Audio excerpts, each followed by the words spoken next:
Hi, this is Brian David Marshall coming to you from the Tournament Center at Pro Tour San Diego. I'm here with Patrick Chapin, and we're here to talk about his blue-white control deck that has him off to a 4-0-1 start, Gabriel Nassif off to a 5-0 start, and obviously Mark Herberholz 4-1. So pretty solid. Yeah, the Dragonstorm contingent decided every couple of years we got one in us. So tell me about how you approach this standard format. Once Worldwake comes out, what are you thinking about? Well, mostly I'm just thinking about Jace the Mind Sculptor an awful lot. I think Jace the Mind Sculptor is the best card in years, and definitely the best card in the format. Like actually better than Bloodbraid Elf or Baneslayer Angel or Lightning Bolt. And after I just tried a whole bunch of different experiments, and eventually came to the opinion that I think that Tectonic Edge decks, Jace the Mind Sculptor decks, or Bloodbraid Elf decks are like the only three real ways that I go in the format. And Jace was so much more powerful than the other cards that I thought that finding the best Jace deck might end up being might be the ticket. So let's take a look at Jace. Tell me what this card really does for you. Jace does. Tell me what it doesn't do. Yeah. Well, it's a combination of a lot of things. First of all, it's the card draw engine, so it's sort of your factor fiction. Next of all, it provides tempo and card advantage and solves every sort of problem that you might have, so it's sort of your cryptic command. In addition, it's your victory condition, because most of the time, we're just running them out of cards and whatnot, and it ends up absorbing a lot of damage because people have to just keep attacking it over and over again, and he goes up so fast. And he has tons of options all the time, but he actually lets you play people a lot too, where there's a little bit of actually gaming involved, because there's so many different ways you could play it, and there's so many decisions your opponent has to make, like how many creatures does he send in case you have instant speed removal,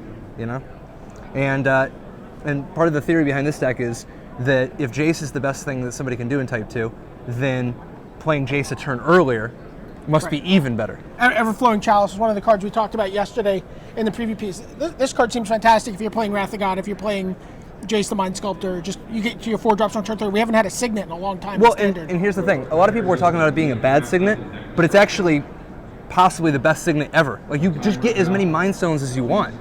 I mean, I would love a Mind Stone, but this thing's even better. Like, it's not just 2 mana tap for 1. Often it's 4 mana tap for 2, or 6 mana tap for 3, and sometimes if you draw 2, you chain them together where the first one's for 2 and then the second one's for 4, and next thing you know, you're casting Martial Coup on turn 4.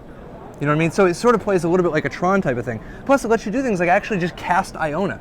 You just cast Iona because you have all this extra mana floating. Right. Speaking of Iona, she has the distinction of being the only creature in the deck? Oh, yeah, absolutely. I mean, for a little while, I started with a few Sphinx of Jar Isles, and I just started cutting them until there's one left, and then I was like, I never played this card until I have like 9 mana anyway. Why not just play Iona? And I tried it as an experiment, and it ended up working out really well because we get 9 mana all the time. We play 30 mana to begin with, and we have the Chalices, which can accelerate, and Treasure Hunt, obviously, so.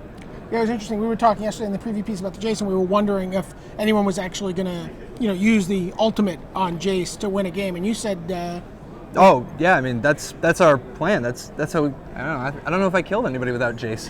You just run him out of cards. I mean, most of the time people just stop playing because it's inevitable they can't win anymore. But I had a couple people actually go through the motions and try winning. But once you Jace, look at the top of their library and let them keep it, it's usually over. I mean, like if they couldn't get out of it last turn, it's not getting any better for them. Right. So you actually, what's interesting to me about this deck is you have 30 Worldwake cards in here.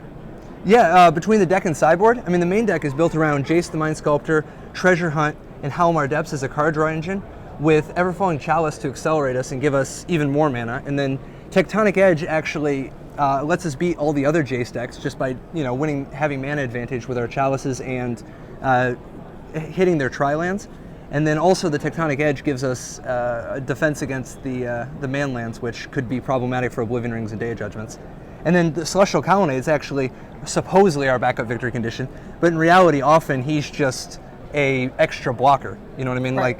And it's more ways to turn Treasure Hunt into giving you spells, because it's like you get all these extra lands. So what are you going to do with them all? Well, if some of them are Strip Mines and some of them are Brainstorms and some of them are Serra Angels, you can get a lot more utility. Right. And then out of the sideboard, we have some great defensive cards as far as Worldwake goes. Right. So what do you like here? Yeah, the Perimeter Captain and then the Kor Firewalkers, because red decks are among our worst matchups, like Goblin Guide decks.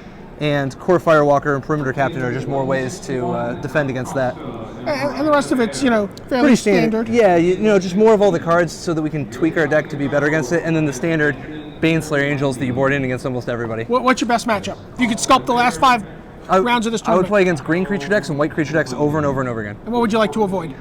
Goblin Guy decks, mono red or Boros. Okay, so you gotta. And then Jun's pretty good and Vampires is decent too, but I want to stay away from anybody trying to run me out of cards and anybody hitting me with Goblin Guides. Okay, so you gotta season your backs up against the wall a little bit. You gotta do well here. You're off to a great start, but you still had a very interesting year last year. You released an ebook. Yeah. How did that go for you? Very well. Next Level Magic on Star City Games was my first ebook, and it ended up doing pretty well. And I guess I got a lot of emails and messages from people asking about putting out a paperback, and I ended up writing a much more expanded, an expanded text that's 420 pages that I'm going to be releasing at the end of March. So I'm very excited about that. Awesome. So am I. I love having magic books on my bookshelf. Look for it at home. For Patrick Chapin, this is Brian David Marshall signing off from the Tournament Center.